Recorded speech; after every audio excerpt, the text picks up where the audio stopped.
Bonjour à tous, bienvenue. Vous êtes bien sur le webinaire du MAS et de l'ICSI consacré au leadership en sécurité.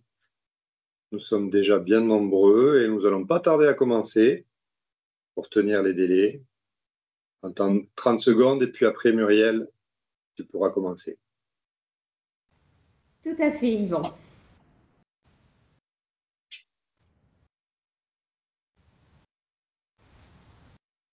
Nous sommes déjà effectivement bien nombreux puisque nous sommes donc 270 et ça ne cesse d'augmenter.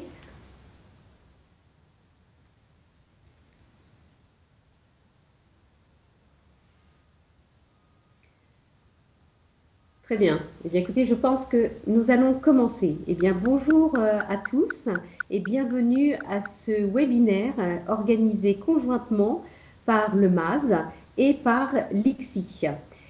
Ce webinaire organisé donc dans ce domaine de la culture de sécurité et plus particulièrement aujourd'hui sur le leadership en sécurité. Alors je vais me permettre de faire quelques petits points au niveau de la logistique.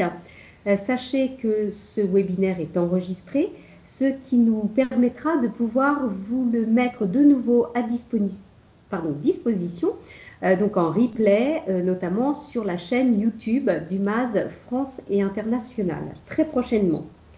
Par rapport aux questions, vous imaginez, nous sommes nombreux, donc nous ne pourrons pas tous prendre la parole. Par contre, vous avez la possibilité de vous exprimer via le chat. Donc n'hésitez pas à poser vos questions et à l'issue de ce webinaire, nous aurons une séance questions-réponses et nous allons sélectionner quelques questions auxquelles nous allons pouvoir vous apporter une réponse. Pour les autres questions qui n'auraient pas pu être sélectionnées sur ce temps à l'oral, eh bien, nous allons y répondre, mais en différé.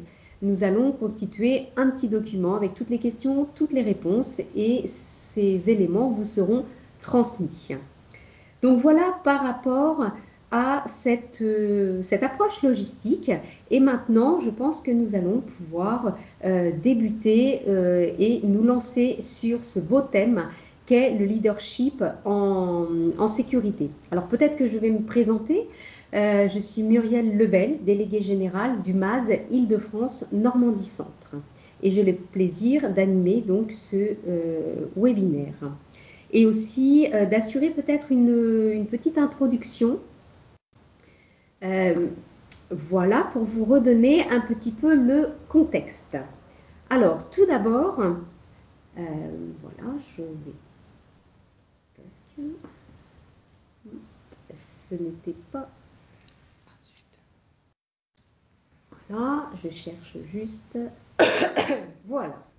Donc, vous donner un contexte, puisque en fait, c'est une démarche donc, qui a été menée par le MAS et l'ICSI avec un objectif commun d'améliorer la prévention des accidents, notamment et bien sûr pour les accidents graves et mortels. Peut-être rappeler très rapidement ce qu'est le MAS, ce qu'est l'ICSI. Donc le MAS, une association loi 1901, donc, qui travaille particulièrement sur la prévention en santé, sécurité au travail et environnement, et qui le fait donc suivant plusieurs axes, notamment au travers de sa certification, donc ce système de management SSE, mais également sur le fait d'accompagner nos adhérents donc sur la mise en œuvre du référentiel et enrichir tout cela au travers de l'amélioration continue et bien sûr de pouvoir travailler tous ensemble donc au travers des services qui sont mis à la disposition de plus de 6000 entreprises adhérentes au MAS. Et nous travaillons avec grand plaisir et depuis déjà quelques 7-8 ans avec l'ICSI.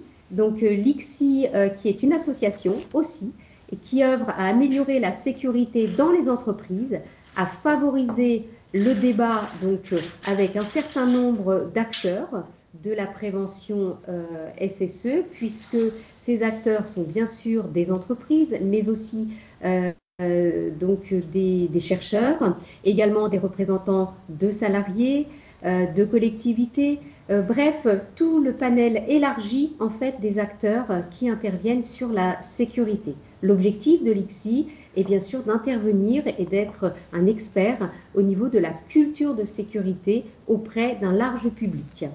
Donc plus de 80 entreprises adhérentes.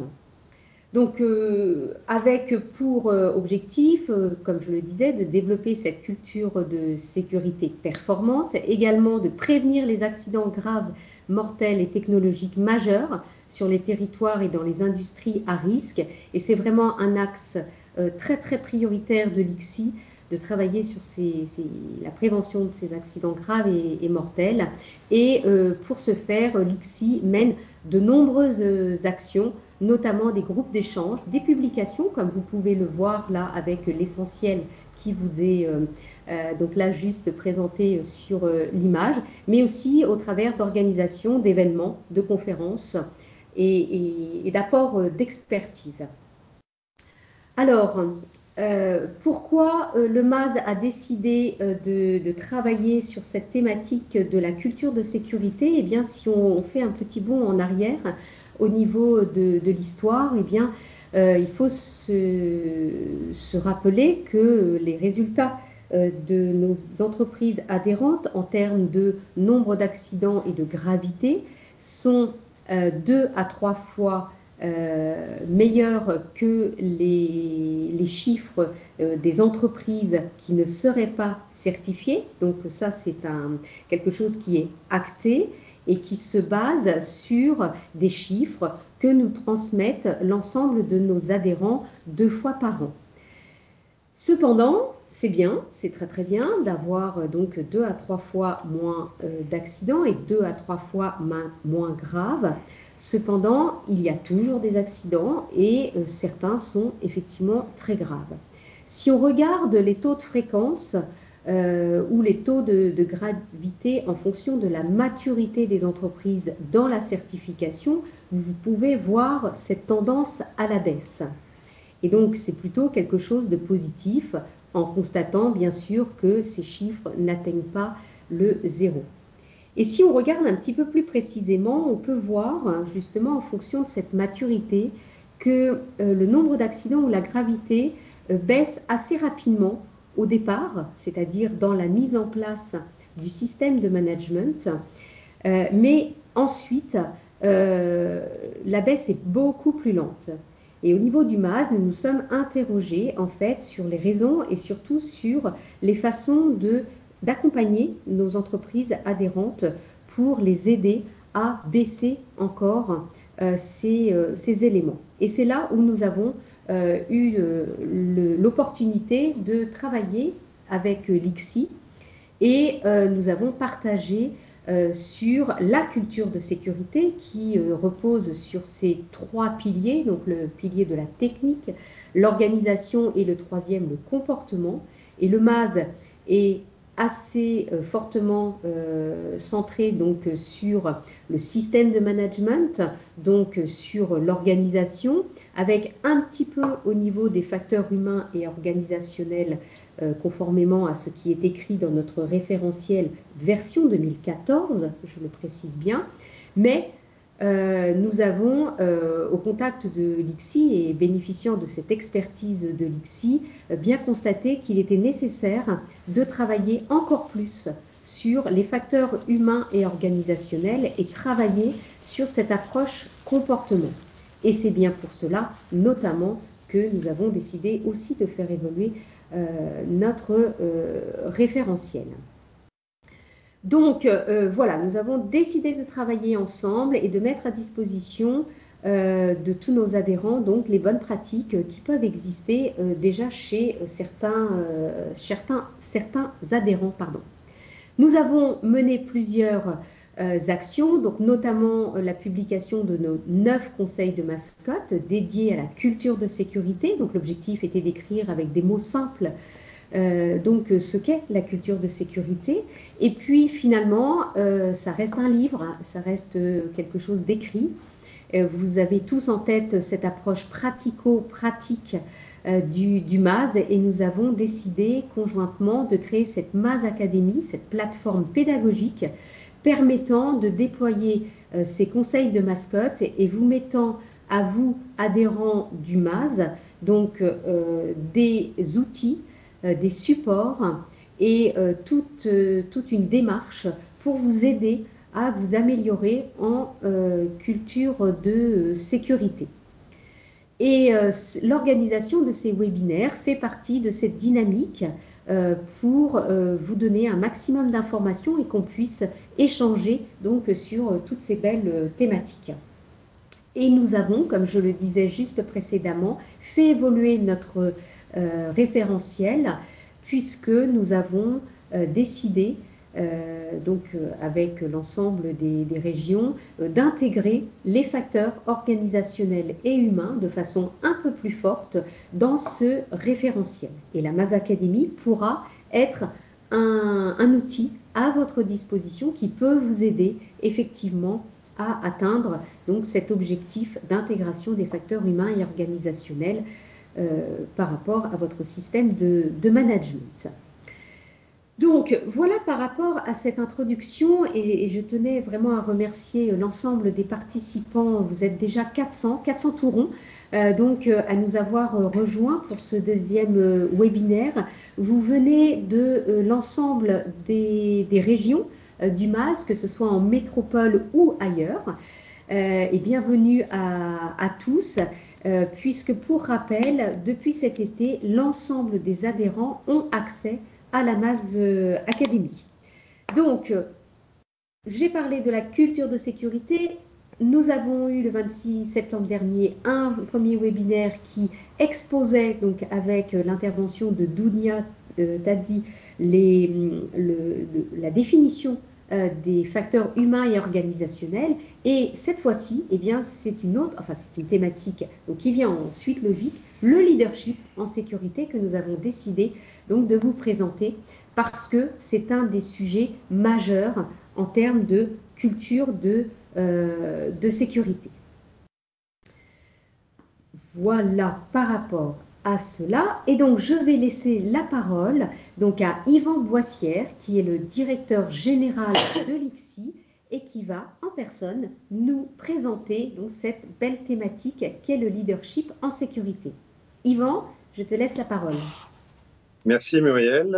Bonjour à tous. C'est un vrai plaisir d'être avec vous aujourd'hui, notamment dans le cadre de cette belle alliance entre le MAS et l'ICSI à laquelle on croit beaucoup au sein de l'ICSI. Et donc, je vais vous parler de leadership, du management, mais pas que, en sécurité. Essayer de partager quelques principes, voir quelques tendances également aujourd'hui de ce qui fonctionne ou pas en matière de leadership sécurité dans beaucoup d'entreprises, et puis essayer de voir des pistes de progrès, de travail pour renforcer ce leadership en sécurité qui est fondamental dans le développement d'une culture de sécurité. Alors, qu'est-ce que c'est que le leadership? D'abord, avant de parler de leadership en sécurité, le leadership tout court, on a parfois une façon de le définir, c'est de le comparer, voire de l'opposer au management. Être manager, être leader, c'est pas forcément la même chose. En tout cas, ce qui est sûr, c'est que les deux visent la même chose, visent la performance. Et la performance, elle passe par les salariés. Ceux qui la font, ce sont les salariés sur le terrain, parce que c'est eux qui font les produits, qui rendent les services. Donc, ils font la performance opérationnelle, mais qui font aussi la performance sécurité, parce que ce sont aussi souvent eux qui sont face au danger. Donc, le manager peut avoir un rôle dans cette performance des salariés à travers des activités de définition des tâches, de planification de l'activité, d'organisation, de contrôle, d'amélioration continue. Donc, on a tous d'indicateurs. Donc, on a tout ce système plutôt au niveau du système et des éléments de structure que le management a à sa disposition pour, quelque part, imposer, aligner, organiser le comportement des salariés. C'est nécessaire, mais ce n'est pas suffisant pour obtenir un engagement fort des salariés, quel que soit le sujet. pour avoir une influence supplémentaire, il faut que le manager se transforme aussi en leader. Et c'est ce qui fait un peu la complémentarité entre la figure du manager et du leader. D'ailleurs, un manager peut aussi être leader. Il devient leader dès lors qu'il a en plus une influence à travers ce qu'il fait, ce qu'il dit, ce qu'il donne à voir, ce qu'il incarne sur les salariés. On le voit, le manager, il prescrit, il contrôle, il ordonne, mais ce n'est pas suffisant pour obtenir des comportements. Il faut en plus avoir une influence à travers les actes que l'on fait. C'est ça le leadership. On est leader quand les autres vous suivent, quand ils développent des comportements qu'ils ne développeraient pas sans votre intervention. Alors, le leadership en sécurité, c'est exactement la même chose, à part que vous ajoutez sécurité à toutes les fins de phrases que je viens de faire. Le leadership en sécurité, c'est la capacité d'influencer les comportements des salariés pour qu'ils deviennent plus sûrs et que du coup, ils participent à l'amélioration de la performance en sécurité. Donc, toute la question, dès lors qu'on parle de leadership, et quand on parle de leadership, il ne faut pas opposer leader et manager. Il n'y en a pas un qui serait bon et un mauvais. On a besoin des deux. Mais si on veut avoir une implication forte des salariés, il faut avoir des managers aussi leaders. Et donc, qui jouent sur cette petite flèche verte qui crée de l'influence, c'est les salariés. C'est vrai pour les managers, mais c'est vrai pour n'importe qui veut avoir du leadership. Vous avez parfois des leaders d'opinion dans les groupes. Ce sont ceux qui incarnent des choses et qui, parce qu'ils font, ont de l'influence sur leurs pairs, sur leurs collègues. Donc, tout se joue dans cette petite flèche verte, et c'est un peu le sujet que l'on va partager ensemble. Qu'est-ce qu'on a comme levier, comme moyen pour influencer les comportements des autres pour qu'ils deviennent plus sûrs? Alors, pour introduire le sujet, on va vous proposer une petite vidéo. Regardez-la avec attention, parce que derrière, on va vous proposer un petit sondage pour essayer de voir, selon vous, quels sont les leviers principaux pour développer le leadership en sécurité. Qu'est-ce qu'un leader en sécurité? Un gourou de la prévention qui hypnotise ses fidèles? Un sergent-chef autoritaire? Non, rien de tout cela. Le leader en sécurité, c'est d'abord un homme ou une femme. Il est souvent chef d'équipe, en première ligne sur le terrain, mais il peut être chef de projet, directeur de site, responsable des ressources humaines. Il porte à son niveau la responsabilité de faire de la prévention des risques majeurs un pilier de la vie de l'entreprise et sait replacer la sécurité au cœur des arbitrages parmi d'autres enjeux. Pour protéger les salariés, les installations, la population, l'environnement. Le manager ne naît pas leader. Il le devient en déployant son leadership en sécurité dans plusieurs directions. D'abord, son comportement. Un leader se rend sur le terrain et adopte les bons comportements de sécurité. Incarner le respect des règles, être exemplaire, aura toujours plus d'influence que le simple diktat de la réglementation. Le leader sait aussi favoriser les échanges. Si la règle est importante, elle peut aussi être discutée, ou mieux encore, élaborée dès le départ dans la discussion. Parce que chaque situation de travail, chaque entreprise a ses particularités. Le dialogue est une composante forte de l'influence du leader en sécurité. Un manager qui dirige à la baguette réduit la sécurité à une contrainte. Un manager qui reconnaît l'expérience unique des situations de travail de chaque collaborateur fait vivre le débat pour en faire le socle des nouvelles règles de sécurité. Il fait de la sécurité un objectif partagé par tous. Après le dialogue, place à l'action. Des remarques remontent du terrain, des règles ne sont pas ou plus adaptées. Un leader en sécurité s'engage à faire bouger les lignes. Il donne aux collaborateurs les moyens de travailler, que ce soit du temps, une formation, des ressources, des outils adaptés. Action, discussion, réaction. Ainsi, les leaders en sécurité donnent le là. Ils construisent avec les équipes une vision partagée de la sécurité, comme on compose une partition à plusieurs voix. Et plus elle sera jouée par l'ensemble des collaborateurs, opérateurs, managers, direction générale, plus la culture de sécurité sera un facteur de progrès pour l'entreprise.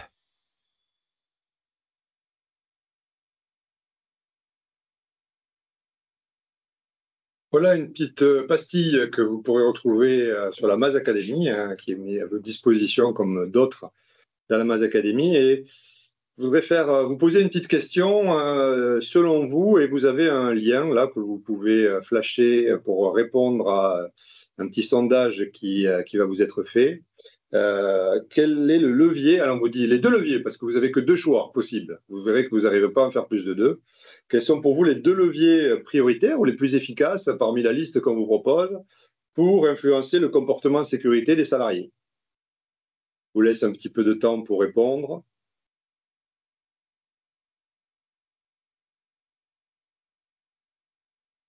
Vous avez encore le flash code sur l'écran pour ceux qui ne l'auraient pas encore scanné, mais je vois qu'il y a pas mal d'entre vous ont commencé à répondre avec déjà des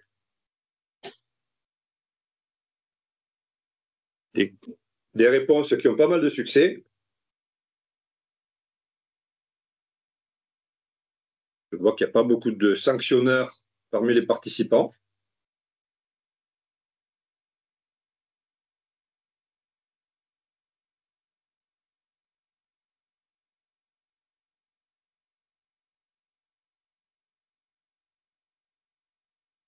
Bon, les tendances sont assez claires, le temps que tout le monde finisse de répondre. Effectivement, l'exemplarité est souvent ce qui est mis en avant pour définir le leadership. Hein, et vous voyez que j'influence les autres à travers ce que moi je fais, l'exemple que je donne. Donc, il y a un premier axe incontournable, c'est mes comportements, mes décisions, ce que j'exige des autres est facteur d'influence. En tout cas, si je ne le fais pas moi-même, j'ai aucune chance, même si je le prescris, de l'obtenir. On voit aussi que le safety first, les règles et les procédures, donc les préconisations, les prescriptions, les règles et les procédures, le charisme et les aspects personnels sont peu plébiscités. Et vous avez raison, on est plutôt là sur les prescriptions ou les exigences, on est plutôt sur le côté management. C'est pas que c'est inutile, hein. Il faut aussi travailler sur ces leviers, mais ils ont moins d'influence justement pour influencer. Ils sont moins efficaces pour influencer les comportements. Ils donnent un cadre, mais ils sont moins efficaces pour influencer les comportements. Et le dialogue, qui est le deuxième trait que vous mettez en avant, est effectivement un autre aspect clé dans les interactions, ne serait-ce que par l'écoute, par les premières questions que vous posez quand vous allez sur le terrain. Est-ce que vous posez des questions sur la sécurité ou sur la production? Vous donnez une indication sur ce qui vous intéresse. Or, en matière de leadership, on dit souvent, et retenez ce slogan, ce qui intéresse mon chef me fascine. On agit toujours en fonction de ce qu'on pense qui est attendu, valorisé par l'organisation, et ce sont les responsables qui, quelque part, incarnent ce que l'entreprise attend. Et c'est beaucoup plus efficace que tous les slogans safety first, suivez les règles et les procédures. Donc, merci pour la participation à ce sondage, que vous avez bien identifié deux traits importants. Un troisième arrive un peu moins fort que les autres, mais il est aussi important, on va le voir, c'est donner les moyens. Et vous avez le bon trio. Vous avez, je dirais, les trois éléments clés qui explicitent les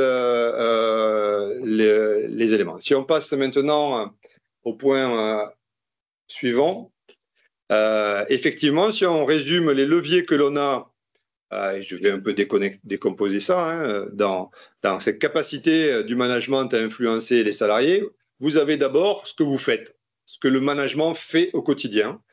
Ça veut dire les actions, mais aussi les décisions et les arbitrages, des choses qui ne se voient pas forcément et dont on a parfois les conséquences. Donc, l'exemplarité, les choix, l'incarnation, c'est une dimension très importante, bien entendu, du leadership. Vous avez aussi plébiscité le dialogue. Quand je suis présent, par exemple, sur le terrain, quand j'ai des interactions, quand je suis visible avec les équipes, qu'est-ce que je pose comme question en premier? Qu'est-ce que je montre? Qu'est-ce qui m'intéresse?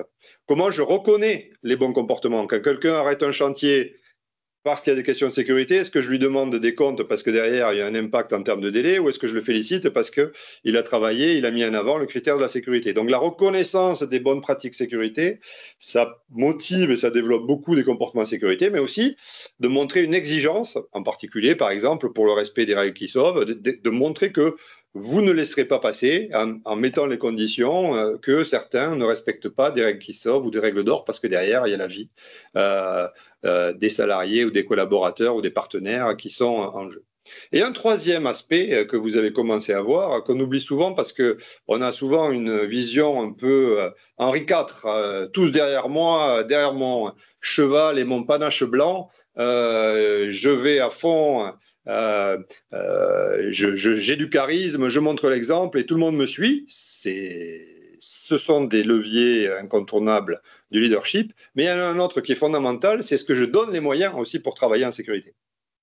Et autant les deux premiers, ce que je fais, le type d'interaction, c'est ce que le personnel perçoit comme engagement des managers, mais également les conditions de travail au sens large du terme, ils vont dire que c'est ce que me donne l'organisation et le management comme moyen.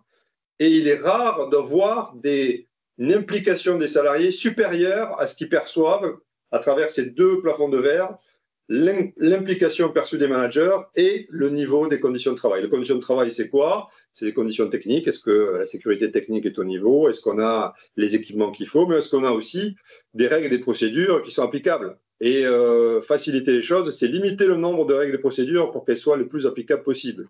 Plus on multiplie les règles et les procédures, plus on crée des systèmes lourds qui vont rentrer en opposition avec le travail et donc qui ne vont pas faciliter le travail en sécurité.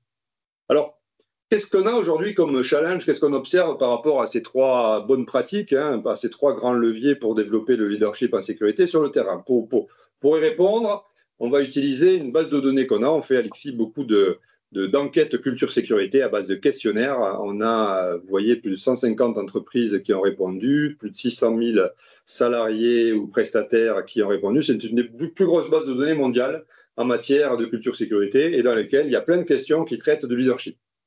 Et donc, je vais partager avec vous quelques tendances que l'on observe qui démontrent un peu les challenges actuels pour développer le leadership en sécurité. Le premier point, c'est qu'il n'y a pas un challenge trop. Alors, dans nos bases de données, c'est quand même beaucoup des grands groupes d'industrie à haut risque, nucléaire, oil and gas, etc. Peut-être certains d'entre vous y ont participé ou êtes dans des entreprises qui ont participé, dans ces entreprises qui sont quand même avec des standards élevés en matière de sécurité.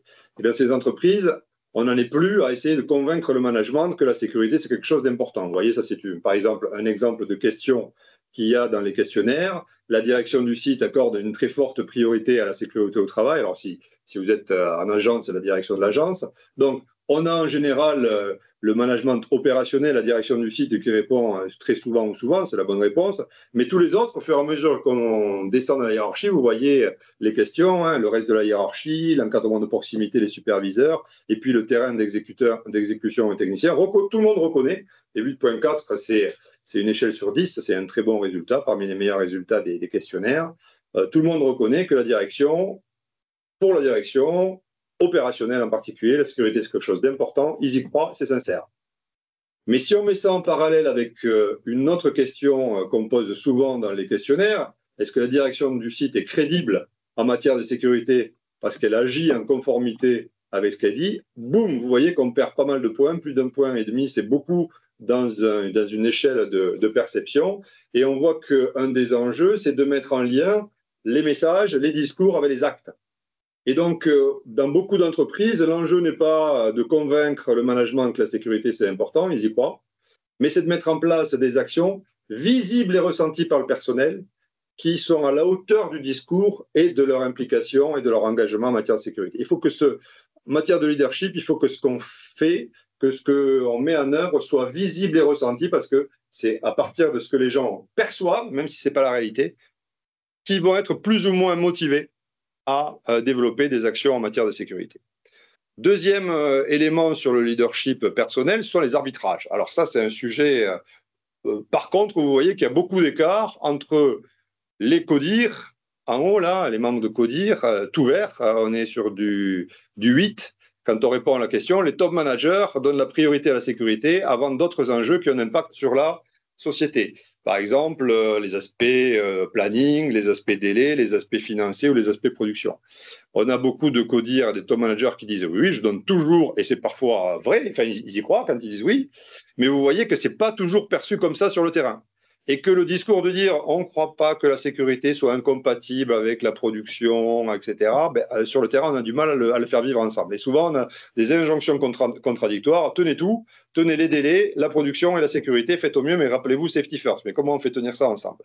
Donc, un des des leviers, je dirais, des marqueurs. Plus on monte dans la hiérarchie, plus l'arbitrage est un marqueur fort et pas toujours maîtrisé par les managements et les top managers, c'est de démontrer dans leurs décisions qu'ils ont bien pris en compte la sécurité. Ils le font souvent, mais ils ne l'explicitent pas assez pour que ça soit vu par le personnel et donc que le personnel perçoive que dans les décisions, c'est vraiment ça, c'est vraiment la sécurité qui est mise en avant. Autre élément qui ressort de ce benchmark, en quelque sorte, c'est le style de management. On a un style de management qui est doublement déséquilibré. Le style de management, c'est quoi? D'abord, c'est du top-down. Hein, c'est qu'est-ce qu'on a à faire. Et donc, dans le top-down, il y a tout un volet qui est propre au manager, on l'a vu tout à l'heure, hein, en matière de sécurité, c'est définir des exigences, donc des règles,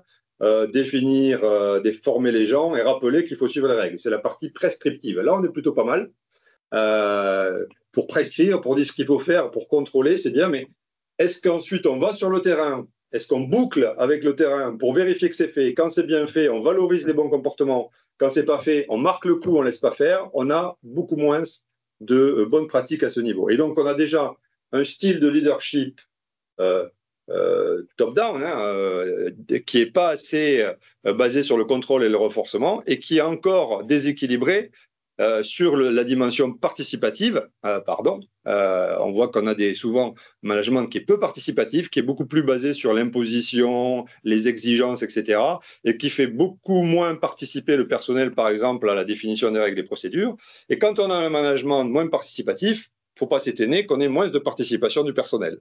Donc, ce qu'on observe comme comportement des salariés est souvent le reflet des styles de management. Et vous voyez que là, il y a, dans le dialogue, il y a une faiblesse liée à un certain style de management et un style de management qui n'est pas toujours homogène entre les strates du management. Le management, ce n'est pas une catégorie homogène. On a un management de proximité, des superviseurs, des chefs d'équipe, du management intermédiaire et supérieur opérationnel, les directeurs de site, etc. Et puis, on a le top management. Et donc, on a parfois des différences d'engagement entre ces trois niveaux. Ce qu'on observait pas mal il y a une dizaine d'années, ça c'est un peu, je dirais, compensé depuis, c'est qu'on avait le top management des sites, les codires de sites, les directions d'agences, qui étaient vraiment engagés en matière de sécurité, mais qu'on avait des populations de chefs d'équipe ou de superviseurs qui étaient hétérogènes, des vieux de la vieille qui disaient, bon, ben, ce qu'on attend de nous, c'est quand même avant tout la production, pas la sécurité, d'autres qui étaient plus engagés en matière de sécurité. Et par exemple, quand un salarié arrêtait un chantier parce qu'il y avait un enjeu de sécurité, son chef direct lui disait attention, là on a des délais à faire, pourquoi tu as fait ça? Lui demander des comptes. Donc il démontrait, sans trop y faire attention, le savoir qu'il valorisait autre chose que la sécurité.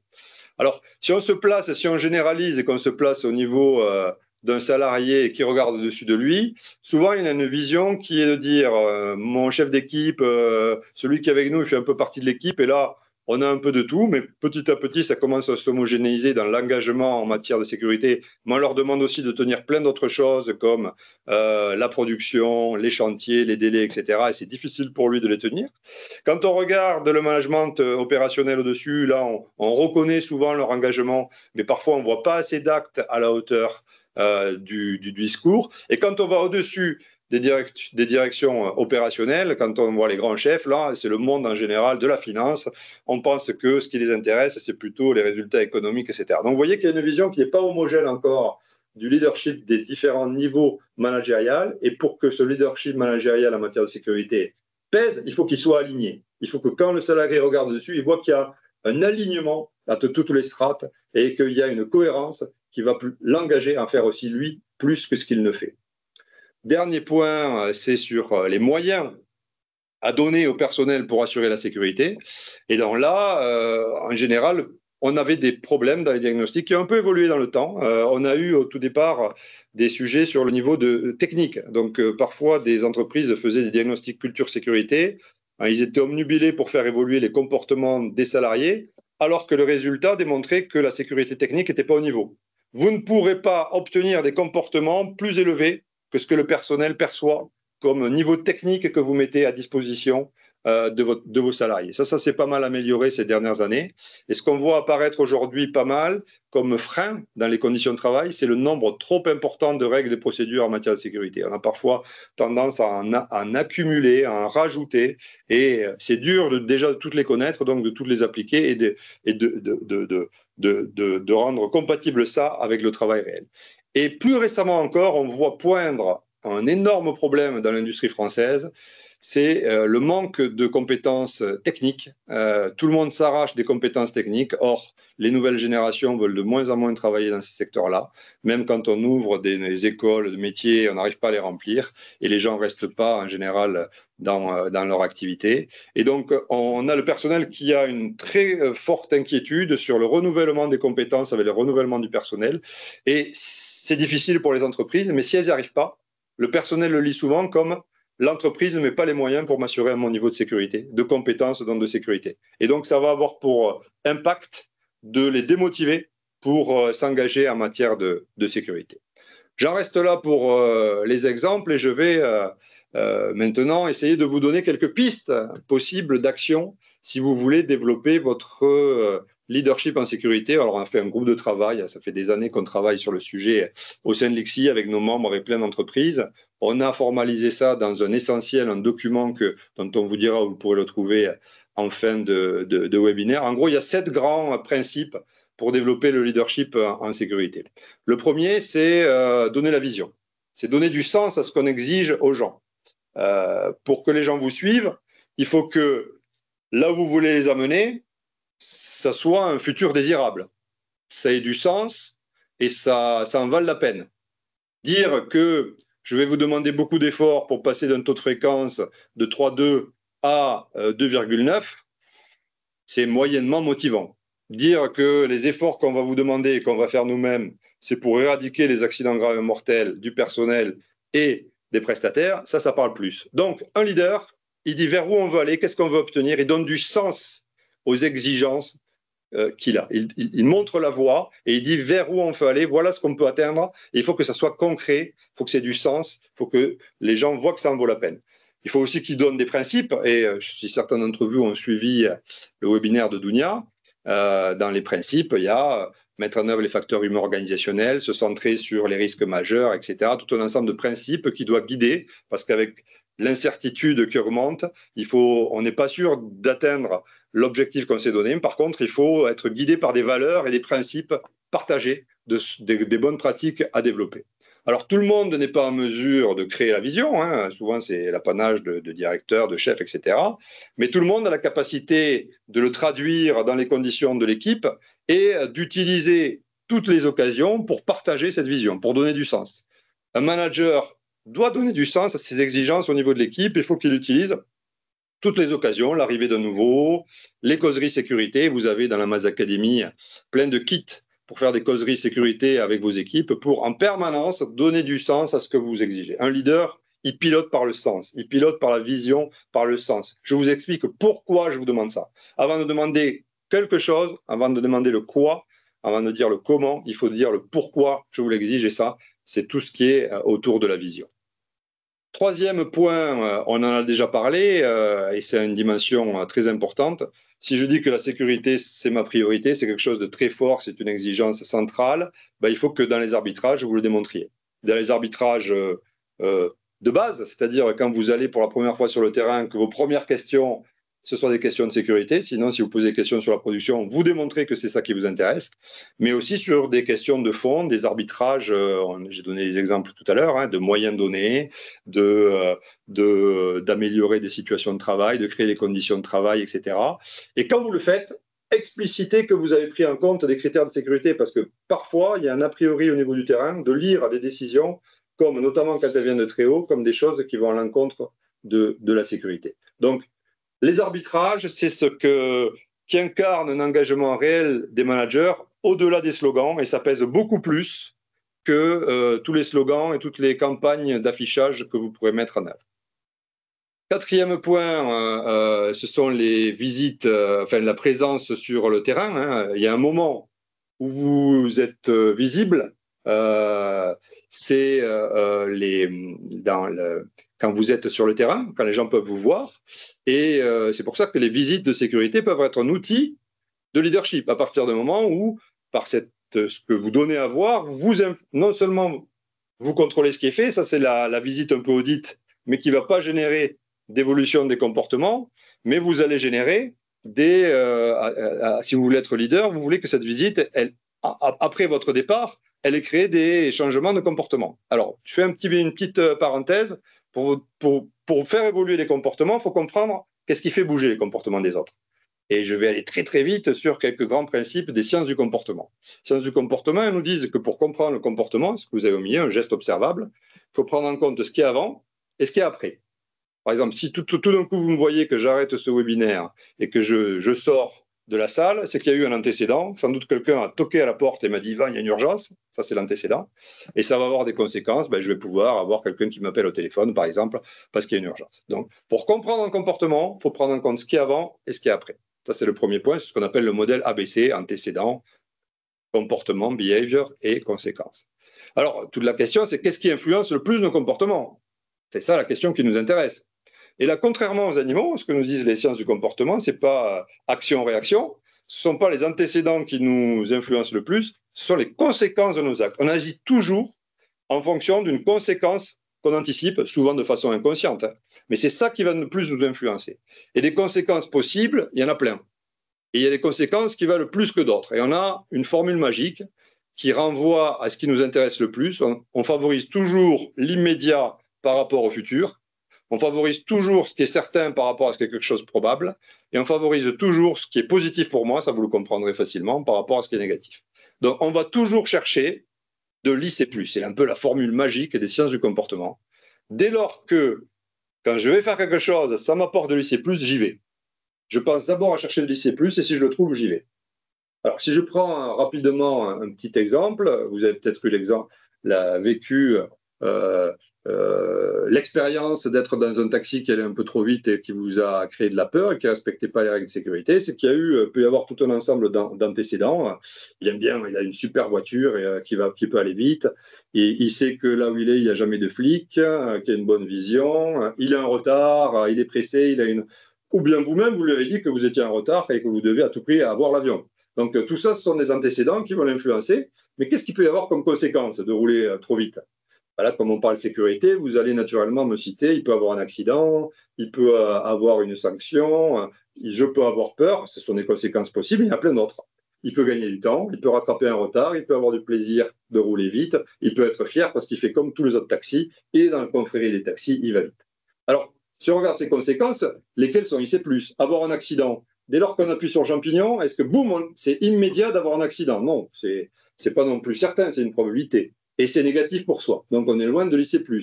L'amende, la peur, tout ce qui irait dans le sens de la prévention, ce ne sont pas des IC+. Gagner du temps, rattraper du retard, avoir du plaisir, être fier, là ce sont des IC+.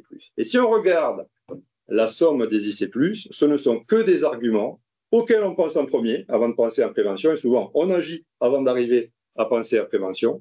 Ce ne sont que des arguments qui militent pour développer un comportement non sécuritaire. Si on généralise ça à l'ensemble des comportements, la sécurité n'est pas dans la nature humaine. Le comportement en sécurité n'est pas naturel. Voilà.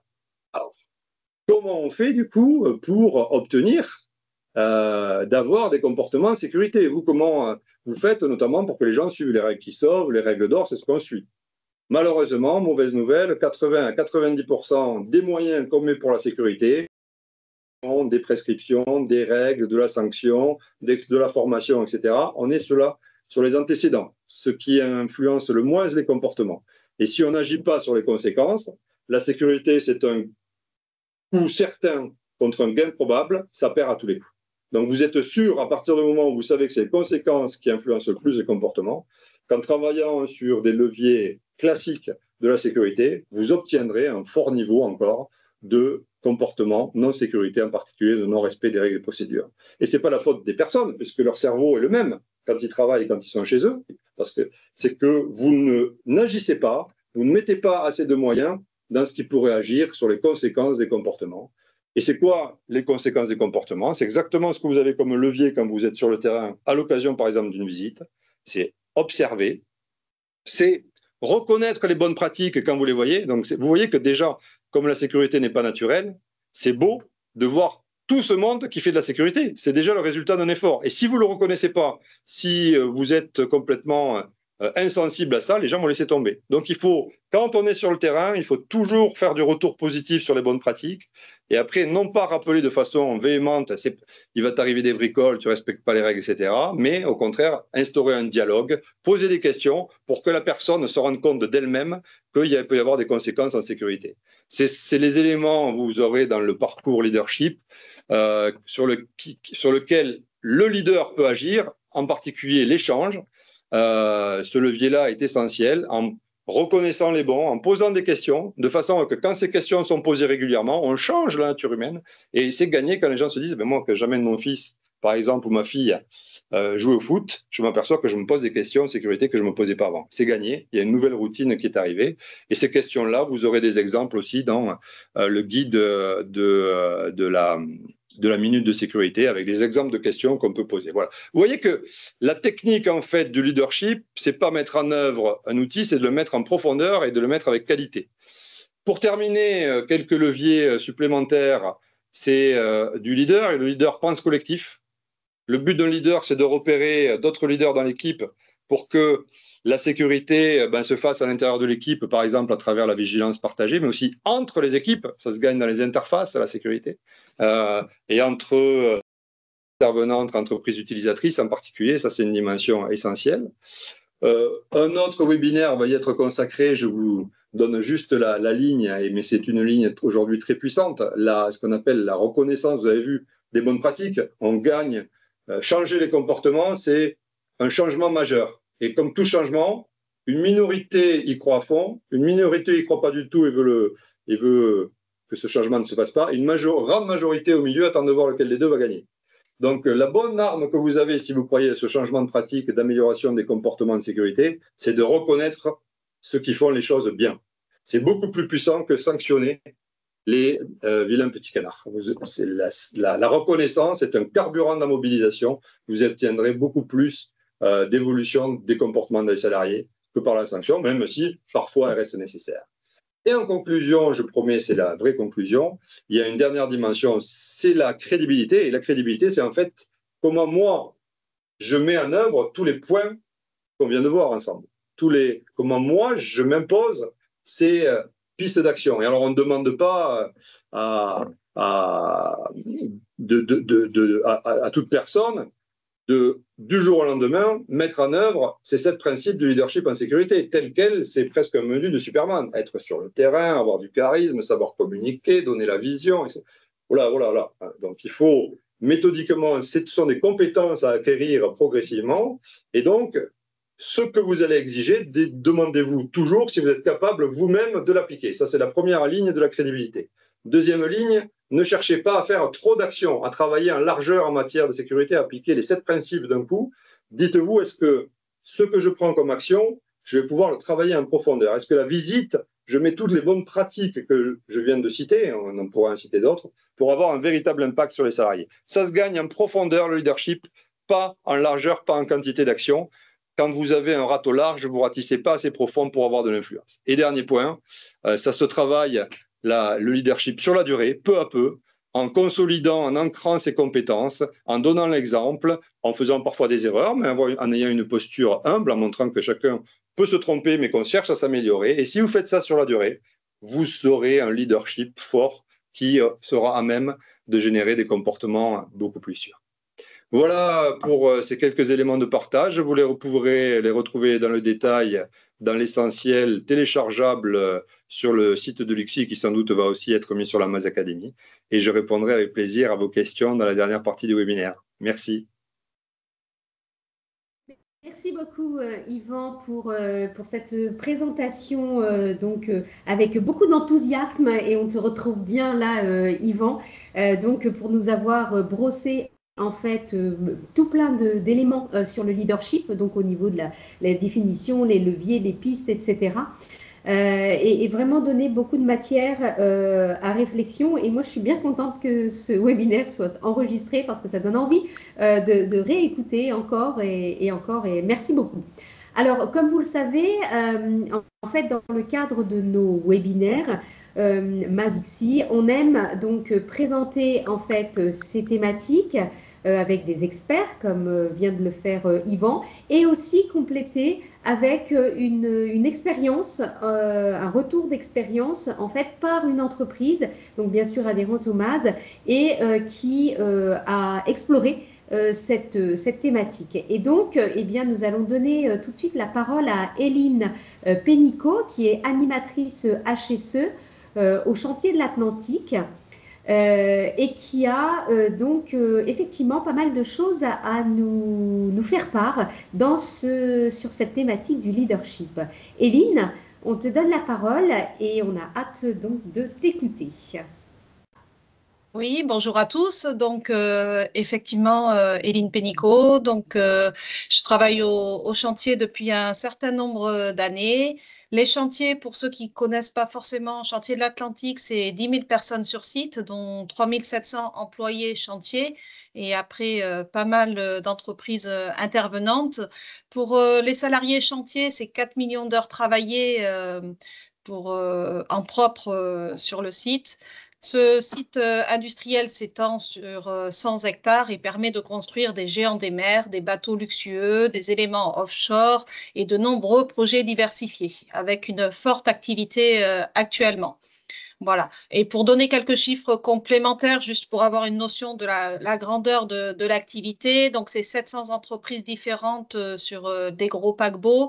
À l'échelle de l'entreprise, c'est environ 5000 plans de prévention par an. Les chantiers, c'est une entreprise utilisatrice qui a un rôle vraiment de chef d'orchestre auprès de ses équipes et de ses entreprises intervenantes. Donc moi, j'y travaille depuis 17 ans et je me suis toujours investie dans le développement de la sécurité dans différents secteurs de l'entreprise et j'ai pu voir évoluer cette culture sécurité et le dynamisme engagé dans le domaine.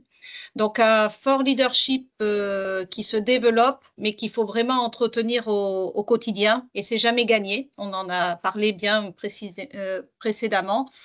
Donc, pour donner juste un peu d'histoire, post-Covid, fin 2022, il y a eu vraiment une réelle volonté de relancer l'engagement sécurité un peu différemment et de continuer à développer cette culture au sein de l'entreprise élargie en tant qu'entreprise utilisatrice.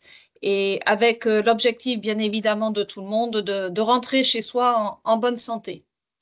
Donc, c'est dans ce cadre, dans le cadre de notre plan d'action d'entreprise, travailler ensemble sur les comportements sécurité, que la direction a fait le choix de s'approprier l'outil de la MAS Academy et de décliner auprès des équipes opérationnelles.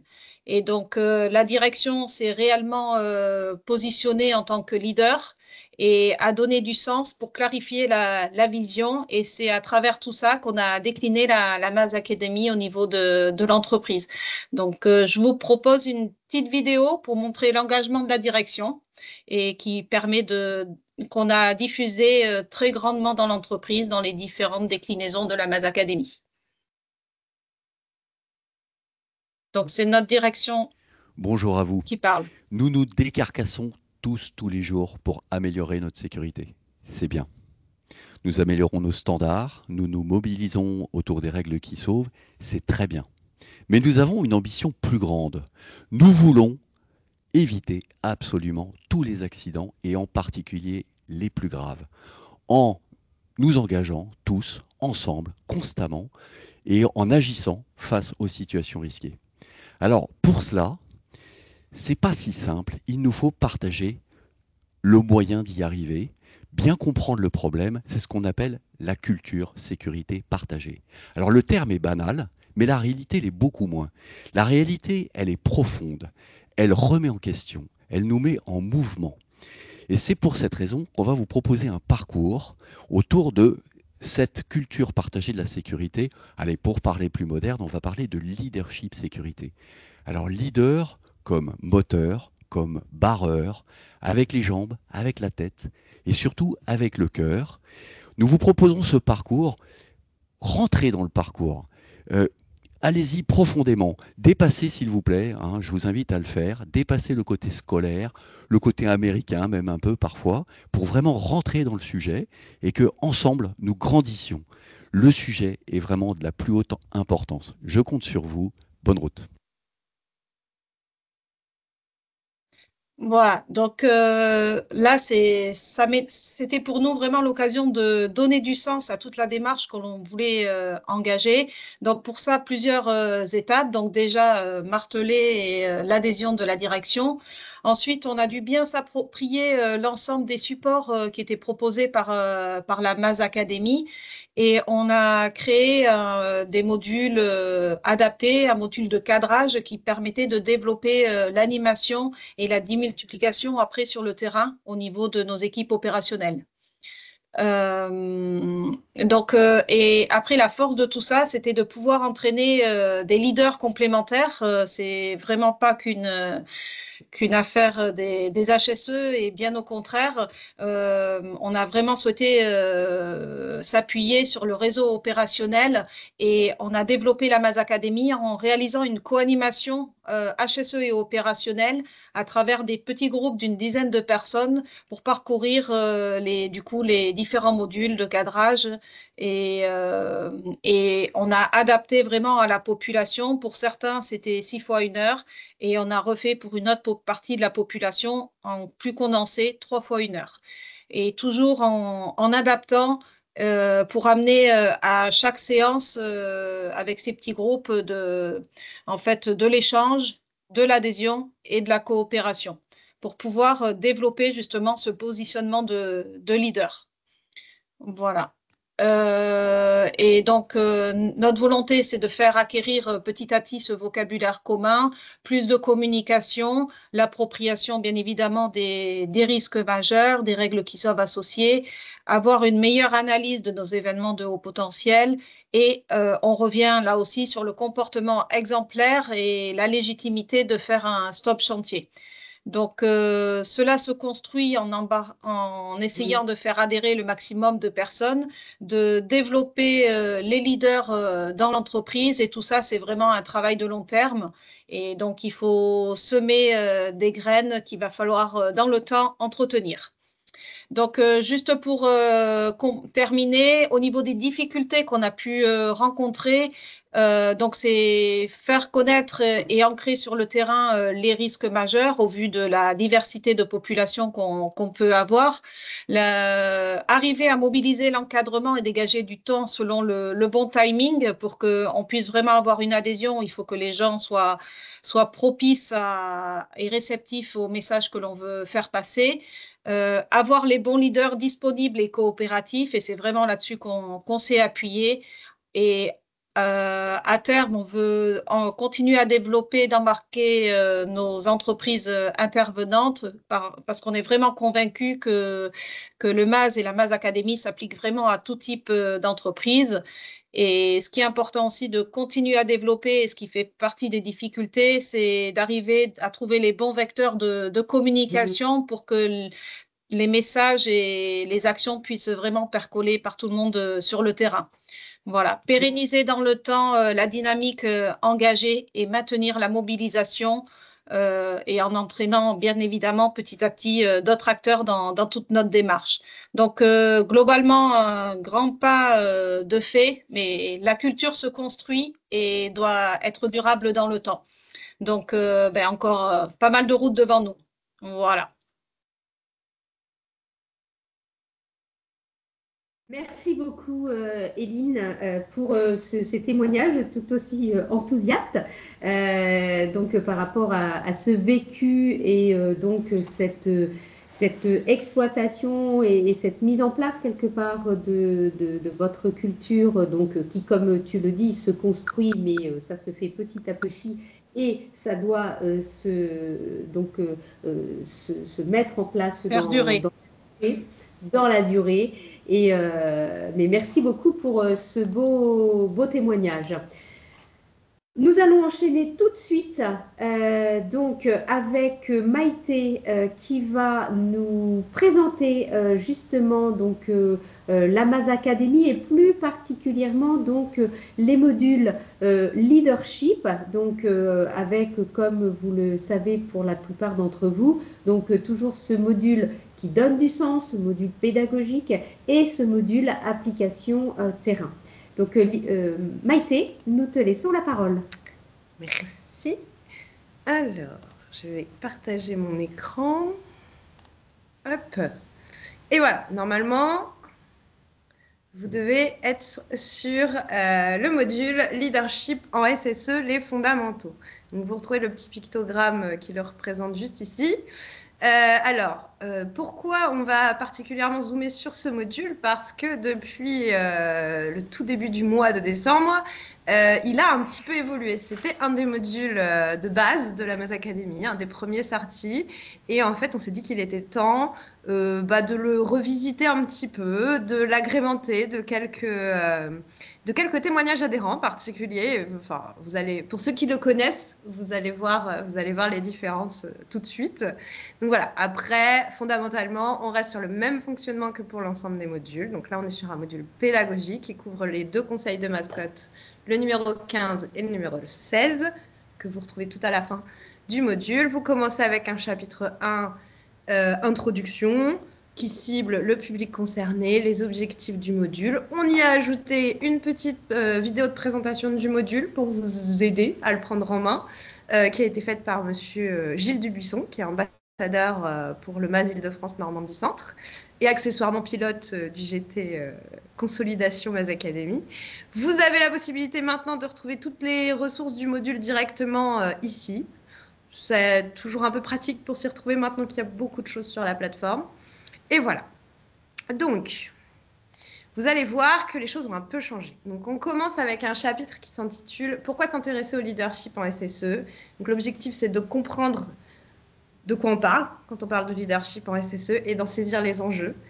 Et pourquoi, effectivement, les rôles de manager et de leader sont complémentaires et pourquoi le manager a besoin d'être aussi un leader en SSE pour emmener ses équipes. Et un petit peu. Après, on verra comment on fait. Mais voilà, là, c'est saisir les enjeux. Donc, pour commencer, vous avez une petite activité justement sur le jeu des différences entre manager et leader. Donc, je ne vais pas forcément entrer dessus et le faire en entier. Mais voilà, c'est une activité habituelle où on vous donne plusieurs affirmations et on vous demande si pour vous, c'est plutôt du rôle du manager ou si c'est plutôt du rôle du leader. Et vous pouvez déplacer les curseurs comme ça et faire toute la petite activité. Ça vous permet... Bon, ben voilà, j'ai tout bon. Ça vous permet de vous faire un premier avis sur ces 2 notions qui sont complémentaires. Ensuite, vous allez retrouver, et vous allez voir que vous allez retrouver beaucoup de choses dont Yvan a parlé juste avant. Vous allez retrouver la pastille de 2 minutes pour comprendre ce que c'est que le leadership en SSE. Donc, on ne va pas la repasser, évidemment. Vous avez après, et ça, j'ai vu que c'était dans la présentation d'Yvan, la vidéo d'Andrew Hopkins, qu'elle est en anglais sous-titrée, qui parle du leadership en SSE, qui est à la base de la culture sécurité de l'entreprise. Donc, je vous laisserai aller la voir, puisqu'elle fait quand même 4 minutes 42. Mais voilà, tout ça pour poser les bases du pourquoi travailler sur le leadership en SSE de la ligne managériale. Vous avez, comme d'habitude, à la fin de chaque chapitre, un petit essentiel à retenir. Donc là, vous avez une version visuelle que vous pouvez télécharger, qui peut être affichée sur cette distinction qu'il ne faut pas opposer de manager et de leader. Mais voilà. Donc, hop, j'espère que vous voyez quand je clique à droite et à gauche, parce que des fois, ça s'ouvre en pop-up, des fois, ça s'ouvre à côté. Donc, je ne voudrais pas vous perdre. Hop. Alors, ensuite, on a un chapitre 3, du coup, qui est basé sur les 7 principes du leadership en SSE. Et ça, c'est une vidéo d'Yvan Boissière qu'on avait déjà sur la plateforme, mais qui était en un seul bloc et qui présentait en 16 minutes et quelques les 7 principes du leadership. On s'est dit qu'il fallait la rendre plus ludique, enfin, il fallait rendre ces 7 principes plus ludiques. Et donc, on a un petit peu revu ce chapitre pour vous apporter des outils supplémentaires autour de ces 7 principes de leadership. Donc, le but, c'est que vous arriviez à vous les approprier pour pouvoir travailler avec vos équipes. Donc, maintenant, vous avez les 7 principes qui sont découpés comme ça. Donc, on a créé la vision, partager la vision, être crédible et exemplaire, donner à la sécurité la place qui lui revient dans les arbitrages. Il y a certains points qui vont être redétaillés juste après dans le module. Être présent sur le terrain, favoriser l'esprit d'équipe et la coopération. reconnaître les bonnes pratiques et appliquer une réaction juste. Et tout ça a été découpé et agrémenté de quelques petits visuels mascotte et prudence sous cette forme. Donc en fait, vous entrez dans l'activité. Pour commencer, vous avez accès à la partie de vidéo qui était à la base une seule et même vidéo. Donc là, par exemple, ça fait 23 secondes. À la partie de la vidéo d'Yvan Boissière qui parle de créer la vision. Une fois que vous avez visionné cette partie vidéo, vous avez un autopositionnement. L'idée est de pouvoir vous positionner, donc vous, en tant qu'utilisateur de la Maz Academy, en toute honnêteté, sur où est-ce que vous vous situez pour vous vis-à-vis de ce principe-là, donc créer la vision. Donc là, on vous propose 3 affirmations. Je participe à la définition de la vision SSE de mon entreprise. Et vous avez 3 critères de initial à optimiser. Vous avez la petite explication, initial, action pas ou peu engagée. Maîtriser, c'est action qui est déjà déployée, mais à voir si l'efficacité est bien présente. Optimiser, c'est une action qui est largement déployée, dont on a pu mesurer l'efficacité dans le temps. Donc voilà. L'idée étant que pour ces 7 principes, vous allez répondre à chaque fois à 3 petites affirmations. Vous allez pouvoir récupérer vos résultats si vous voulez, juste là. Et je vais ressortir, revenir au parcours. Vous avez également, pour chaque principe, les 3 éléments clés. Donc là, par exemple, créer la vision. On vous a fait un petit résumé. Le leader en SSE participe à la définition de la vision SSE de son entreprise. Il comprend le sens de la vision SSE et la décline en actions concrètes auprès des équipes. Il donne envie à ses équipes de se mobiliser autour des objectifs SSE. Vous ferez de même pour tout. Et en fait, à la fin, vous avez la possibilité de récupérer l'autopositionnement autour de ces 7 principes de façon complète. Donc, comme l'autopositionnement autour des 9 conseils que vous connaissez, dont on vous parle depuis très longtemps, là, maintenant, vous en avez un deuxième sur quel type de leader vous êtes. Et donc, c'est pareil. Là, vous allez voir, ça se télécharge. C'est un petit outil Excel que vous pouvez utiliser directement. Très bientôt, parce que ce n'est pas encore téléchargeable, vous allez pouvoir récupérer l'essentiel à retenir de ces 7 principes du leadership. Donc, ça va être une synthèse de tous les éléments que vous avez au-dessus qui pourra être récupéré sous forme de petits PDF pour être utilisé dans vos entreprises. Donc voilà, ça c'était un des gros travaux qu'on a mené sur ce module. Ça a été de rendre un petit peu plus ludique cette partie autour des 7 principes du leadership. Ensuite, on va zoomer en fait sur quelques éléments clés de comment établir un leadership SSE et on va s'intéresser à la communication SSE. Le but étant de toujours arriver à donner du sens au message SSE pour susciter les échanges et ouvrir un climat d'écoute et de confiance dans les équipes. Je ne dis rien de nouveau, Yvan a dit exactement la même chose juste avant. Donc voilà, donc là on s'intéresse à la communication SSE et on vous propose plusieurs points clés que vous pourrez lire. Un petit visuel là qui vous résume un petit peu les moments clés pour communiquer. Donc, vous pouvez, vous cliquerez dessus, vous pourrez récupérer le petit visuel. Par exemple, l'accueil des nouveaux arrivants, éléments clés de la communication, les moments conviviaux, la causerie, on va revenir sur la causerie juste après, le briefing, les points d'arrêt sécurité, le débriefing après le chantier. Et comme je vous l'ai dit, on a essayé à chaque fois d'ajouter un témoignage industriel, ou en tout cas un témoignage d'adhérent Maz. Mais donc là, en l'occurrence, vous avez un témoignage de Dominique Malia, qui est la directrice de l'usine fluide de performance chez Total Énergie Fluide, et qui parle en particulier de la relation EU-EI et de l'importance de connaître le terrain. Donc, ce qu'elle dit en résumé, c'est que en tant que directrice, elle s'astreint pour chaque entreprise intervenante qui est chez eux de façon permanente quasiment. Elle s'astreint à plusieurs visites communes pour pouvoir discuter, pour avoir ces moments d'échange en dehors des moments où il se passe des choses plus graves, pour créer ce climat de confiance entre eux et être justement capable de gérer les situations plus graves qui pourraient arriver plus tard dans l'entreprise et, dans la mesure du possible, les éviter. Donc voilà, je vous laisserai la regarder, cette petite vidéo. Et ensuite, vous avez un zoom, effectivement, sur les supports de causerie et sur l'importance des causeries SSE. Donc là, vous avez le petit résumé de ce qui est écrit et vous pouvez aller récupérer. En fait, ça vous renvoie directement sur l'intégralité des supports de causerie de la Maz Academy, ce qui peut être assez pratique quand on n'a pas envie de chercher dans chaque module le support de causerie. Là, vous les avez tous rassemblés. Donc, vous avez les supports de causerie qui sont ce qu'on appelle les mallettes pédagogiques, avec parfois plusieurs supports selon les thèmes. Et vous avez aussi, donc là, ceux sur le diamant de la prévention, etc. Et vous avez aussi quelques éléments visuels des campagnes de prévention MAS. Alors, là, je me suis un peu perdue. Voilà, je suis revenue. Toujours un essentiel à retenir à la fin, que vous pourrez télécharger autour de la communication efficace. Je vais continuer parce qu'il est... Le temps passe très vite.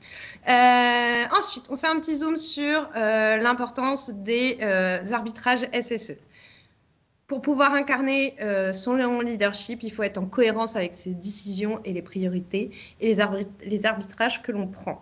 Et donc ça, c'est un chapitre entier autour de celui-là, de ce sujet-là. Et vous avez plusieurs ressources, dont une vidéo qui a été faite par une entreprise, un EDF, des teams, dans le cadre d'un programme d'engagement pour la sécurité, peu importe, où l'idée est de montrer à quel point parfois il faut savoir jongler entre les différentes priorités de l'entreprise, la sécurité, la qualité, les budgets, les délais, etc.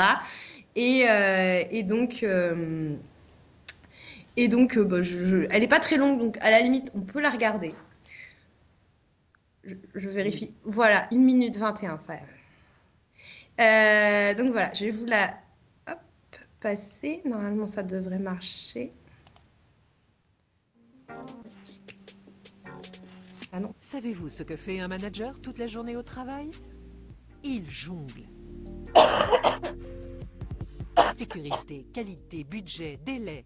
Il jongle, bien concentré pour ne rien laisser tomber. Toute une organisation compte sur lui. Sa hiérarchie lui demande des comptes. Son client veut de la qualité. Il doit motiver son équipe, porter haut les couleurs de l'entreprise. Et il réussit en général assez bien à satisfaire tout le monde. Puis viennent les imprévus. Notre manager a beau être agile et déterminé, il est avant tout humain. Face à la multiplication des enjeux, il faut faire des choix, mon ami. On peut toujours rebondir après un retard de planning ou un écart budgétaire. Mais si on relâche la sécurité, c'est l'accident. Calmez-vous, c'était un exercice. Toute organisation a des jongleurs, qui sont parfois exceptionnellement doués. Mais nul ne s'en sort indemne lorsque survient un accident grave. Donnez sa juste place à la sécurité et à la garantie que nous allons tous œuvrer pour préserver notre vie, notre santé. Ne la laissez pas tomber.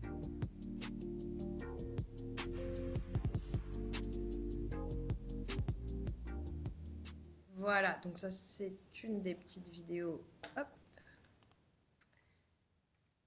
Je suis revenue au bon endroit, tout va bien. Vous avez ensuite un autre témoignage d'industriel qui justement tourne autour de l'arbitrage et qui explique, donc c'est Veolia Eau France, qui explique que pour eux la priorité c'est la sécurité, malgré l'exigence de continuité de service qu'ils peuvent avoir vis-à-vis de leurs clients. Et que parfois, il faut savoir dire stop pour la sécurité de leurs salariés. Donc, c'est ce que vous explique Guillaume Thibault, le directeur de territoire, et sa collaboratrice Séverine Appert. Je vous laisserai regarder. C'est des témoignages tout nouveaux. Vous avez ensuite l'essentiel à retenir, comme d'habitude. Et le dernier point abordé, c'est la présence terrain, dont Yvan a parlé juste avant. L'objectif étant de connaître la réalité du terrain pour pouvoir agir en conséquence et adapter les règles, les procédures, pour éviter qu'elles s'accumulent, mais vraiment les adapter à la réalité. Donc là, vous avez une vidéo de François Danielou sur un sujet qui s'appelle la ZBO, de façon très arbitraire, donc la zone de bazar ordinaire, et qui explique qu'entre lors de la réalisation d'un chantier, entre ce qui a été prescrit, la réalité et l'écart signalé, il y a toujours une zone un petit peu compliquée où il se passe beaucoup de choses qui peuvent faire perdre du temps et de l'énergie et que c'est important d'apprendre à la connaître et à observer ce qui s'y passe pour pouvoir adapter les procédures. Donc vous avez ensuite un petit visuel qui vous synthétise ce qu'on appelle la zone de bazar ordinaire. Je vous laisserai aller regarder ça de plus près. Et vous avez un dernier témoignage d'industriel. Donc là, on est sur un directeur d'entreprise qui s'appelle SSIN. C'est Zakaria Erag, qui est sur le chantier dans le sud de la France au moment où on a tourné et qui explique pourquoi, pour lui, la présence terrain, elle est indispensable pour pouvoir connaître la réalité du terrain avec ses équipes et avoir cette qualité de dialogue entre eux et se comprendre sur la sécurité. Voilà, en complément de la... alors là, justement, je ne vais pas aller plus loin parce que c'est quelque chose que Yvan vient de vous présenter sur la visite terrain SSE. Donc, vous allez retrouver le petit visuel qui était présenté par Yvan juste avant. Et toujours l'essentiel à retenir. Voilà, après, on est sur la fin du module, la conclusion, avec la synthèse en images sur le leadership sécurité, le fameux quiz de validation. Donc, je vous rappelle, nouvelle fonctionnalité de la Maz Academy. Maintenant, vous avez systématiquement à la fin du module un quiz de validation. Et ce quiz vous permet de d'identifier nominativement chaque salarié que vous auriez envoyé faire le parcours. Voilà, et puis les petites ressources complémentaires ou pour ceux qui connaîtraient le module d'avant et qui se diraient « Ah bah zut, j'aimais bien certaines vidéos qui étaient avant dans le module », vous allez les retrouver là. Le cas concret de leadership dont parlait le directeur des chantiers de l'Atlantique, elle est là, la vidéo un peu américaine. Vous allez retrouver, celle-ci aussi, elle était déjà avant, et celle de René Amalberti, elle est là. Vous inquiétez pas, on vous les a pas enlevées. Et vous avez une petite mallette pédagogique autour du leadership SSE. Voilà, je vais pas forcément aller plus loin, juste puisqu'on parlait qu'il y avait 2 niveaux de modules, sachez que là, on était sur ce module-là, le leadership, les fondamentaux, mais n'oubliez pas, vous avez son application terrain qui est sur déployer la minute d'arrêt de sécurité dans vos entreprises. Je pense que beaucoup, vous en avez déjà entendu parler, puisque c'est un module sur lequel on travaille beaucoup. Donc voilà, je vous laisserai aller le regarder. Je te rends la main, Muriel. Merci beaucoup, Maïté, pour cette présentation donc, de ce module, donc donner du sens. Et effectivement, il y a cet autre module, l'application terrain, donc, auquel nous tenons beaucoup, sur lequel donc l'ICSI et le MAS ont beaucoup travaillé, parce que, comme on le sait tous, la sécurité, ça se joue sur le terrain, on l'a beaucoup dit, on le redira encore beaucoup. Alors, maintenant, je vous propose qu'on passe à la séance de questions-réponses. Donc, nous avons pu identifier quelques questions. Yvan, eh bien, je te propose de pouvoir te donner rapidement la parole sur les réponses et je me permets de te poser une première question. Quel conseil donneriez-vous envers les salariés réfractaires à la culture de sécurité? Et même en poussant aussi cette question, et même la même question avec la direction réfractaire, parce qu'on a les 2 cas.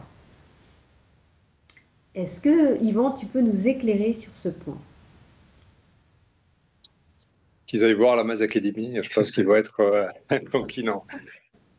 Plaisanterie mise à part, il faut d'abord s'intéresser, comme quand il y a un accident, qu'est-ce qui fait qu'ils sont réfractaires, d'où ça vient, quel est le point. Alors, ça peut venir du fait que la thématique de la culture sécurité est une thématique à la mode. Donc, ça peut être un rejet sur le fait qu'on en parle beaucoup, mais il n'y a pas beaucoup de choses concrètes. Et donc là, il faut peut-être faire le lien entre le concept et puis des pistes d'action concrètes. Donc, par exemple, au sein de l'ICSI, et puis c'est repris dans les travaux avec le MAS et dans la Maz Academy, on a essayé d'identifier des pistes de travail, ce qu'on appelle des attributs d'une culture sécurité efficace. Par exemple, se recentrer sur les risques majeurs, trouver un bon équilibre entre les règles des procédures et la bonne la bonne réaction à l'imprévu, et donc qu'est-ce qu'il y a comme outil derrière. Donc voilà, parfois il faut traduire pour des gens qui sont très opérationnels, managers ou employés, il faut traduire le concept en des choses plus concrètes et des outils plus concrets pour y arriver. Parfois, des directions sont pas ouvertes, sont réfractaires au terme de culture sécurité parce qu'ils ne voient pas l'intérêt.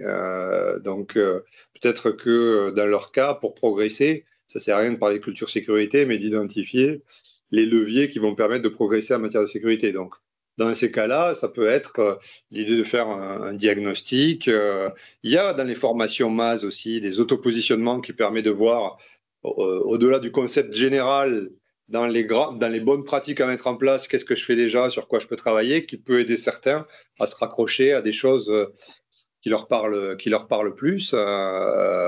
Et parfois, certains ne se rendent pas compte aussi, notamment au niveau des directions, du problème. Et c'est là où les diagnostics culture sécurité, comme ils sont basés sur des questionnaires entre tous les niveaux de l'entreprise, permet de voir qu'un sujet qui peut paraître sans problème au niveau de la direction, on l'a vu tout à l'heure avec les arbitrages. Non, moi j'arbitre toujours en faveur de la sécurité, donc le personnel doit s'en rendre compte. L'enquête démontre que le personnel ne s'en rend pas compte. Et qu'au contraire, pour lui, les arbitrages favorisent plutôt la production, favorisent plutôt les délais. Donc là, on peut aider à travailler sur les sujets. Voilà, donc je pense qu'il faut d'abord se poser qu'est-ce qui explique que, c'est comme quand on fait une analyse d'événements un peu en profondeur, le salarié ou la direction est réfractaire, et à partir de ça, essayer d'y poser des réponses et pas s'arc-bouter sur la notion de culture sécurité. Si elle ne parle pas, peu importe, mais essayons plutôt de voir ce qu'il y a derrière comme piste d'action, comme bonne pratique à développer pour atteindre la performance de sécurité, et travaillons dessus. Très bien, merci beaucoup Yvan pour cet éclairage. Également une autre question. Est-ce essentiel qu'un leader ou manager soit aimé de tous les salariés? Aimé? Aimé. Non, on ne peut pas être aimé de tous les salariés. Il y a parfois Et ce qui est difficile quand on est encadrant, c'est qu'il faut aussi tenir compte d'équilibre entre différents services, etc., de compromis. Et que parfois, il y a des attentes de services qui peuvent être contradictoires. Le grand classique, c'est la maintenance et la production. Quand l'un doit faire en sorte que ça s'arrête pour pouvoir intervenir, c'est la maintenance. La production déteste qu'on arrête parce que leurs objectifs ne sont pas atteints. Donc c'est un peu, il y a un même gâteau, et ce que gagne l'un, l'autre le perd. Donc un manager, il doit trouver un équilibre pour que tout le monde y trouve à peu près son compte, mais ne basculera pas à 100% dans l'intérêt de l'un ou dans l'intérêt de l'autre. Donc, un manager, il doit tenir l'intérêt général, qui ne veut pas dire, qui passe malheureusement pas toujours et rarement sur l'intérêt maximal de chacune des parties. Et c'est là où il faut aussi, si ça crée des oppositions, c'est que c'est parfois le signe de silos, de collectifs qui sont renfermés sur eux-mêmes, sur leurs exigences propres, sur leurs intérêts propres, qui ne voient pas qu'ils sont une des roues, un des rouages d'un système plus large et qui est interdépendant. Et que aussi son travail, c'est de favoriser le travail des autres. Et on a tout intérêt, et pour la sécurité c'est important, on a tout intérêt à ne pas être omnibulé par son service, par ses indicateurs de performance, mais par l'indicateur de performance global. Et parfois, il faut un peu dégrader son indicateur de performance pour faciliter l'indicateur de performance plus global. C'est en ce sens que, j'ai vu qu'il y avait une question qui a circulé sur les primes, etc. Il faut éviter de donner des primes ou des indicateurs qui soient sur un silo, mais qui aussi incitent à avoir une vision plus large, plus collective, et de favoriser le travail des autres dans les interfaces. Voilà, mais malheureusement, j'espère ne pas trop décevoir trop de monde et trop de managers ou de futurs managers. C'est difficile d'être aimé par tout le monde. L'essentiel, c'est qu'on vous trouve juste, équilibré, et à terme, on vous le reconnaîtra même si on ne vous aime pas. Forcément. Très bien, merci beaucoup Yvan. Nous avons aussi quelques questions par rapport à la connexion à la MAS Academy. Donc en réponse un petit peu rapide. Donc sachez encore une fois que tous les adhérents du MAS ont accès à la Maz Academy. Donc, vous pourrez utiliser, donc vous avez besoin d'utiliser un identifiant et un mot de passe. Pour l'identifiant, c'est simple, c'est le même que d'habitude par rapport au suivi semestriel. Et par rapport, en minuscule, me précise Maïté.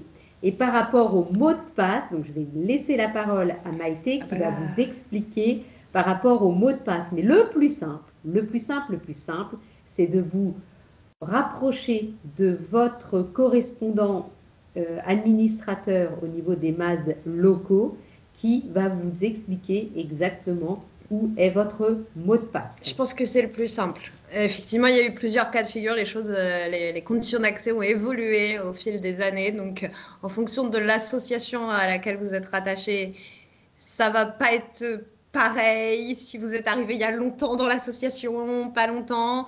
Moi, je sais qu'il y a pas mal d'entreprises qui disent qu'ils n'ont pas accès à la Maz Academy. En fait, c'est juste que ça avait été activé avec un ancien salarié et qu'ils n'ont pas récupéré le mot de passe.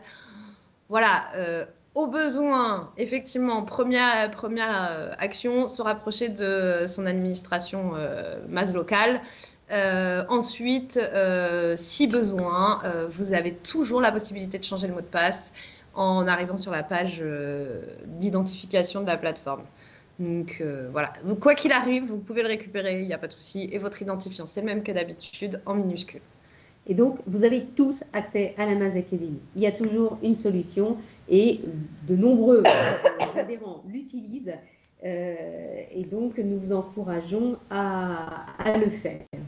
Il est déjà 15h27, donc je pense que nous allons nous arrêter là par rapport aux questions et aux réponses. Encore une fois, donc les questions complémentaires auront une réponse très prochainement. Juste vous dire très rapidement que nous poursuivons en fait notre dynamique d'organisation des webinaires.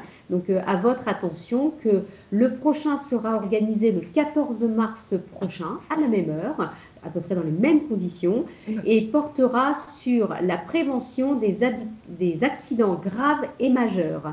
Et donc les deux experts de l'ICSI qui interviendront sont Denis Ortega, expert ICSI, et également Denis Bénard, donc le directeur scientifique du master Maori de l'ICSI. Et nous aurons, bien sûr, en complément, un retour d'expérience par un adhérent du MAS. Mais là, on garde le suspense.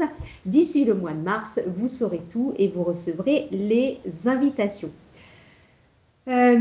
Ensuite, donc, nous allons nous permettre de vous afficher un petit QR code et s'il vous plaît, prenez le temps de flasher ce QR code tout de suite pour nous donner votre avis par rapport à l'organisation de ce webinaire, de son contenu, de toutes les modalités. Il n'y a que 3 questions, donc c'est assez simple, mais ça nous permet à nous aussi de jouer la carte de l'amélioration continue. Donc on compte sur vous pour que vous puissiez tout de suite, avant de nous quitter, de compléter ce petit questionnaire.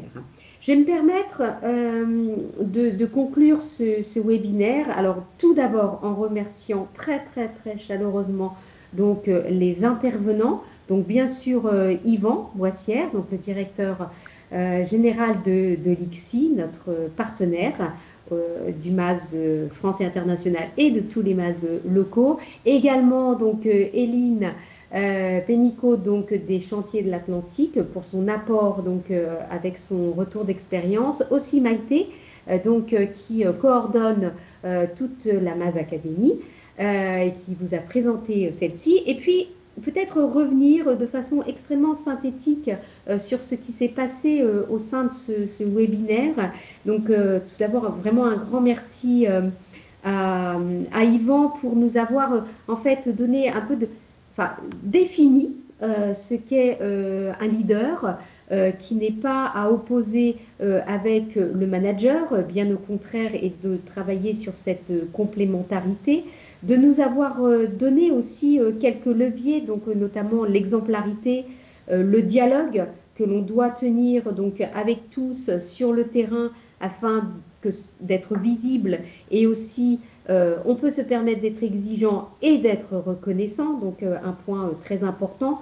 sans oublier, et c'est un point que l'on n'entend pas toujours, ce point de se donner les moyens. Et ça, c'est extrêmement important pour que on puisse avancer. Aussi, de nous avoir fait part des résultats en fait que vous avez l'ICSI au travers de tous les diagnostics que vous pouvez faire auprès de nombreuses entreprises et des enquêtes avec ces points du besoin d'adéquation entre les messages, les discours et les actes. Donc ça c'est un point important, c'est cette notion d'arbitrage, cette notion de style de management, donc privilégier le côté participatif. Et aussi ne pas négliger cette nécessité d'alignement sur toutes les strates du management.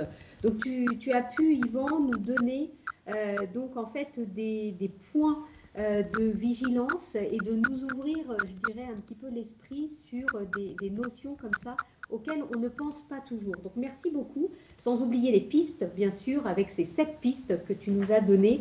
Et puis, j'aimerais insister aussi sur ces éclairages que tu nous as donnés sur le fonctionnement humain. Donc avec cette notion de ressenti, avec ce qui influence le plus sur nos comportements et par exemple que le comportement sécurité n'est pas naturel. Donc il faut qu'on puisse trouver des solutions, donc observer, valoriser, instaurer un dialogue, etc. Et au travers du retour d'expérience des chantiers de l'Atlantique, avec cette notion donc que le leadership se met en œuvre et doit bien sûr se cultiver, et que l'intégration de cette plateforme Maz Academy en fait peut être un outil qui permet d'avancer et de permettre de développer quelque part, de faire germer la compétence de leader en chacune des personnes de l'entreprise. Voilà, je m'arrêterai là au niveau de cette conclusion. Donc, il est 32, nous avons légèrement dépassé, mais ça correspond à peu près au temps de début. Un grand merci aussi à toutes les personnes qui ont permis donc d'organiser techniquement ce webinaire et à toutes les personnes qui s'impliquent dans la mise en œuvre de la Maz Academy et le développement de la Maz Academy.